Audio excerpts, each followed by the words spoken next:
Woosah. Damn, the Woosah captain. You just called me a tick.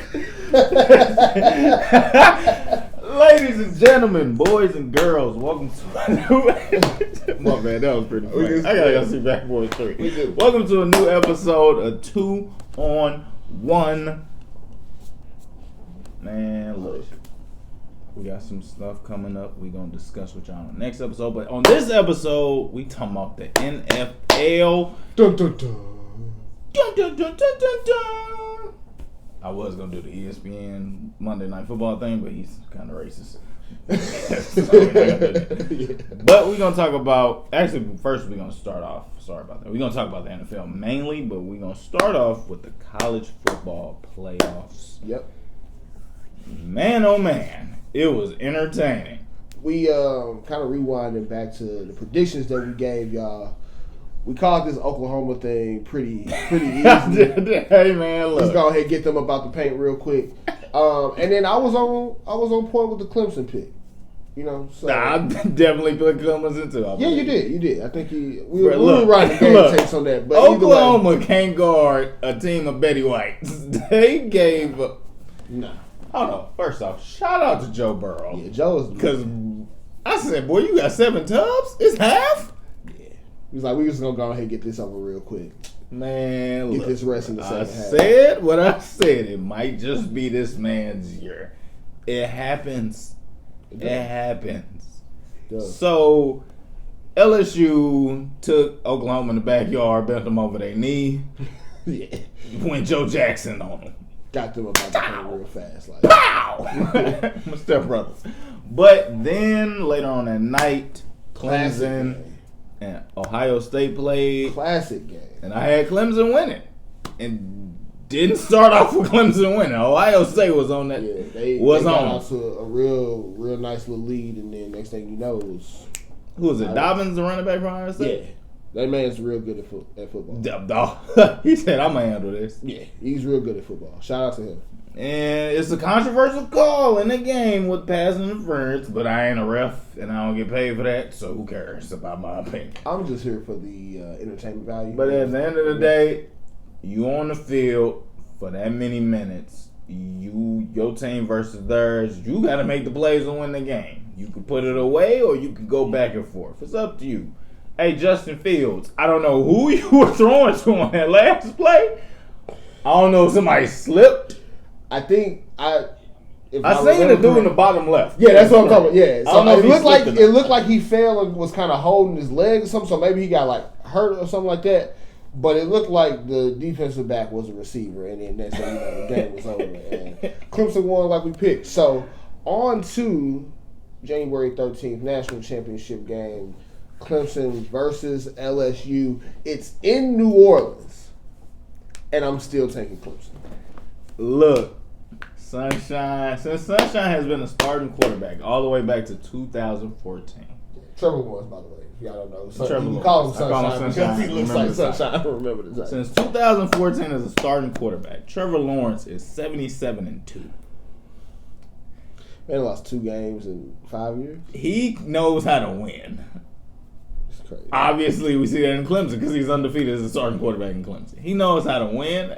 People never seen him in the fourth quarter until the Ohio State game. It was like, damn, this kid actually good. Yeah. He was like, hey, Ohio State, hold this. Let me run this 60-yarder, and then I'm going to dice y'all up. Y'all left me, 3:15, 3:20? I only need about a minute and a half of it. Y'all can have it right back. Hey. Thank you for your kindness, but man. I got Clemson too, but I'm not gonna be like Joe Burrow is just having one of those years.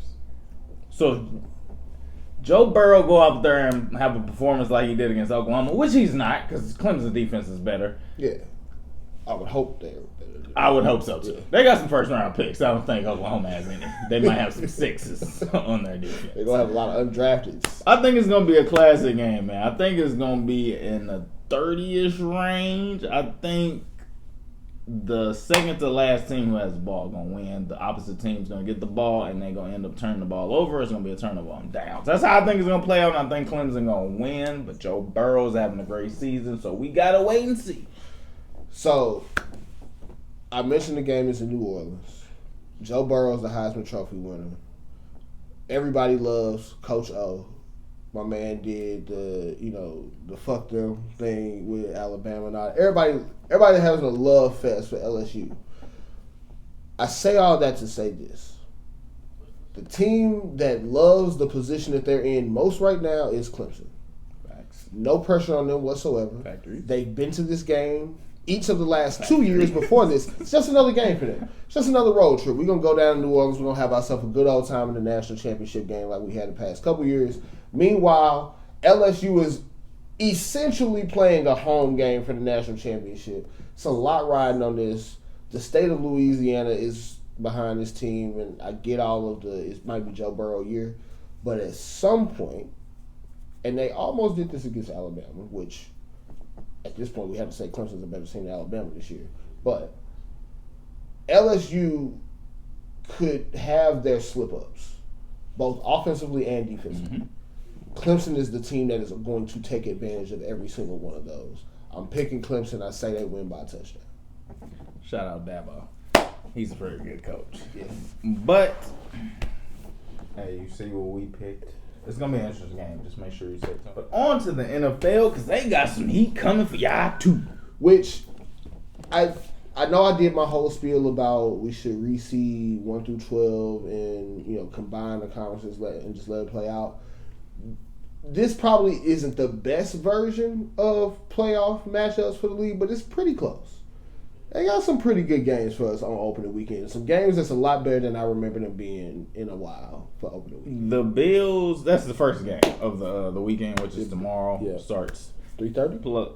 Wow, like 3:15, something like that. Yeah, Central Time. Yeah, we in the middle. So Bills at Texans.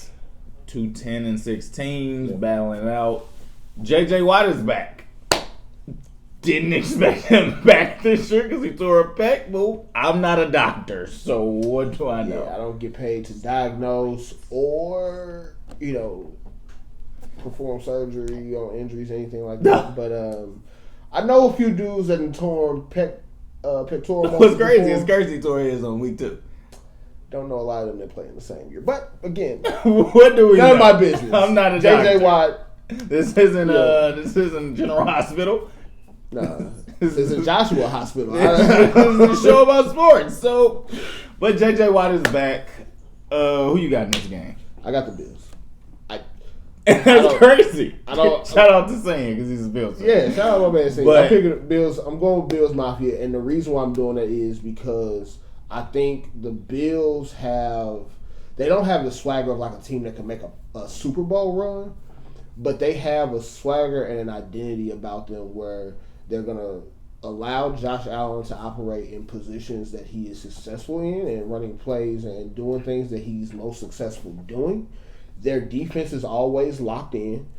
Trey White is going to be all over DeAndre Hopkins. Sure. I was going to call this man Michael Fuller. Will Fuller. We don't know if his hamstring is going to hold up for a quarter, 2, 3, all 4. We don't know what his legs are going to do. I don't think Houston has many offensive options after that. And you can even see in the games that Will Fuller's been healthy this year, they are a completely different team with him versus without him. And I think if he has to leave the field at any point or doesn't play at any point, it becomes easy because you now have your best defensive player shadowing their best offensive player. And I don't trust Houston's run game to be enough to be able to beat the Bills. So I'm taking the Bills in probably a close game, somewhere around like 24-20, something like that. It'll be close, but I think Buffalo's defense is going to help them take it up. I was going to say Bills in the score 3-2. Houston gets a safety, the Bills get a field goal. I'm just joking. I think it's going to be in the 20s. I'm guessing, me personally, I think it might be like 21-13.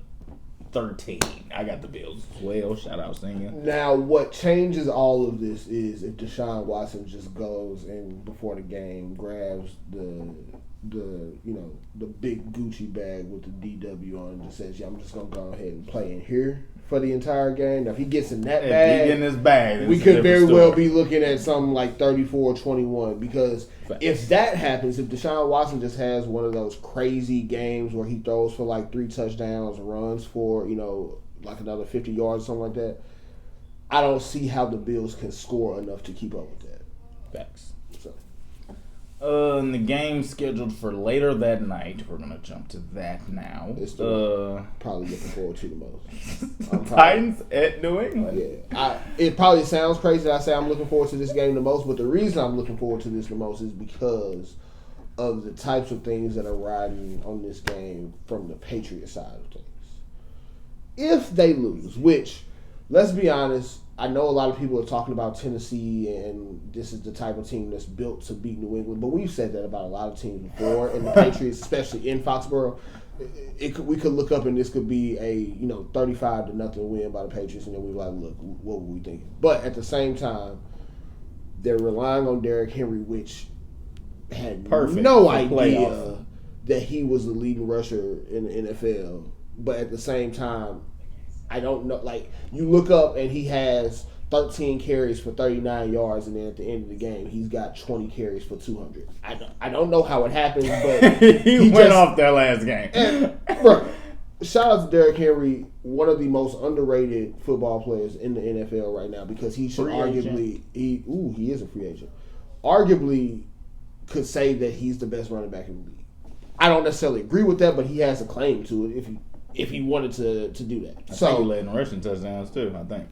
So they have Henry that they can ride out with. Tannehill clearly is the better quarterback on their roster versus Mariota. I don't know what they were seeing in Mariota that had him starting for so long, but Tannehill has them. I think the backup was it Chad Henne? Or something like that. It was somebody terrible. Yeah, before they got Tannehill, it was somebody terrible. But yeah, now they had a better option. They put one in. They went. Somebody can fact check this, and I can fact check it. But I'm pretty sure they went from being like 29th in offensive rating in the league, which is what, 4th to worst, to being 6th in the league, just from the time that Tannehill first started to the end of the season. Mm-hmm. So if you think about what they could have done the whole year with Tannehill at quarterback, could be a different story. But I say that to say they have all the ingredients to upset New England. If they can pull it off, I'm very interested to see what happens to the Patriots after this year. If they pull it off, Tom Brady is going to walk up politely to Mike Vrabel and say, hey, come get me, bro. Because I'm sick of Bill and them. I ain't got time for this. I'm out. Because Tom don't want to be there. Bill don't want to be there. Go ahead, get it over with, so I can stop seeing the Patriots in the Super Bowl. I think Tom Brady hangs it up after this year. If they lose, I think he just hangs it up. Especially if he gets beat the hell up. Because while we could say that Tom's going to leave, there's really not a great place for him to go that he could leave for, where he could also still have the opportunity to win. The Patriots can find a way to plug their holes and still be a contender, especially if they still have Belichick. What time going to go to the Chargers? The Titans? They talked about him going to the Giants and the Bears. Boo to both of those options. Where do you have to go? It's going to be a Michael Jordan in 1998 situation where probably would like to keep playing, but he don't have no options. So let's just go ahead and ride off in the sunset and call it a career. Hopefully the Titans win, because I hate the Patriots. But on to the Sunday's games. Who plays first on Sunday? This Sunday game that comes on first is Minnesota and Saints versus Minnesota. Yeah. Me personally, I don't care about Kurt's stepbrother. Me personally, so I really don't care about that. And is Dalvin Cook playing? He is playing, from what I've seen. Is he 100% or close, or he's like, I'm just going to go out there and ride for my homies? I think he's fairly close to 100%. I don't know that it's going to matter. It might not. It might not, because now I made this comment off camera. I think this whole you don't want to see the Saints in New Orleans thing is a little bit overrated. We can maybe go into reasons a little bit deeper in another video, but I think it's a little bit overrated. You saw what they did last year. They had a 21-3 lead and blew that at home. Granted, they had a little bit of help from the refs in blowing that, but at the same time, they went into overtime. They had the ball to win the game in regulation, first of all. Still, even aside from their pass interference call, could have kicked the field goal, could have won the game. You also had, in overtime, Drew Brees had the ball in his hand and threw an interception. So, I don't know that they are this, team that's going to make a Super Bowl run like everybody thinks, but at the same time, if you get behind in New Orleans with Kirk Cousins, probably not a good look. So, the best recipe for the Vikings is score early, establish the run game, because New Orleans is banged up on the defensive side of the ball, and take your chances with that, because if it's 10-0 in the first quarter, they're probably losing that game. And by that, I mean the Vikings. I ain't going to lie. Minnesota, before y'all play, say a prayer for Xavier Rhodes, because he's number 1 in the NFL in penalties. Yeah. And you lining up against that man. Mike Thomas is a man. And what's crazy is can't guard Mike. If you'd looked at this matchup, let's say 3 years ago, like, oh yeah, we just stick Xavier Rhodes on. Now, yeah, you better call God. Speed down. Hey Jesus, you think you can be here on Sunday? Going to be very. Hey, Mike about to cook that man. Bro. Yeah, it might get ugly on Sunday. So, what's next game? And the late game that Seattle, night is Philly. Seattle, Philly. Look, you might not agree with me, but actually you might agree with me because I'm picking Seattle. But I think it might be close, and it could go either side because the Eagles haven't lost in their last couple games. Yeah, you can be like, "Oh, their schedule is boo boo," but when it was down on the table, hey, y'all got to do this to get in the playoffs. They stepped up to the challenge. Yep. They handled business. They got in the playoffs. They undefeated since then. Cowboys suck, but hey, it could go either or. I got the Seahawks winning because of Sierra husband. He's really good. Russell Wilson is a bad man. Yeah. He might get in his bag. Russell does this in the playoffs. The only thing that will kill them is if they on the goal line and they can run the ball and they throw it. It's the only thing that's going to stop them from winning the game. But I got the Seahawks in a close game. But, hey, Philly might just pull out some trick plays or something. Get a dub. Either way it goes, I don't think they're gonna win the next round. So I don't think whoever wins this game has it doesn't matter against the 49ers. But I'm taking Philly in the upset. Oh, and you're gonna agree with me. I wanna agree because if you look at the matchup on paper, you look at everything that happened in the regular season. It's very clear that Seattle's probably the better team, right? Facts. However, Seattle has spent all year playing one-score games. I feel like they've gotten lucky in a lot of those.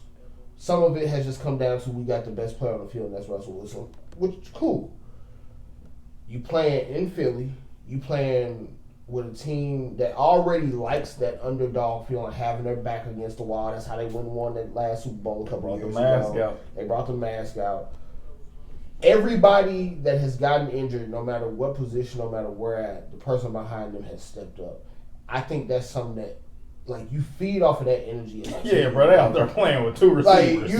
Greg Ward is starting for you at receiver, and I literally was watching him in a bowl game for Houston as their quarterback, bro. I don't know how they keep doing it, but they do. I'm going with Philly in the upset. They're at home.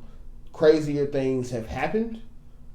And I think that if they can establish some type of offense, which, they've still been able to kind of move the ball, even with the injuries and everything. They got the 2 tight ends, Ertz, Goddard, Miles Sanders. If Jordan Howard plays or if they have the Boston Scott dude out, whoever.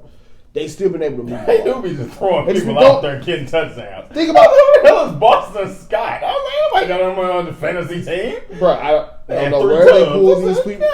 Don't know where they pull these guys from, but everybody steps up and plays well. I'm riding with Philly because I think Seattle luck just might be up. Hey, we shall see on tomorrow and Sunday. Yep. But That is today's episode. Just a quick little preview and a recap of the college football playoffs, and we did a preview of the college football title game and a preview of the wild card weekend in NFL. Yes, sir. I am Daryl Looney. This is my brother from another mother, Josh Price. This is 2 on 1. 2 on 1. 2 on 1. 2 on 1. We will be back. Even better. More bread. I said we not bottles, done yet. Everything. I got a yacht in the kitchen. We out here, bruh. I think we not done yet. He made all pro though. That's crazy. Trading him for Rams and he became all pro. I'm sick of the Rams, bro.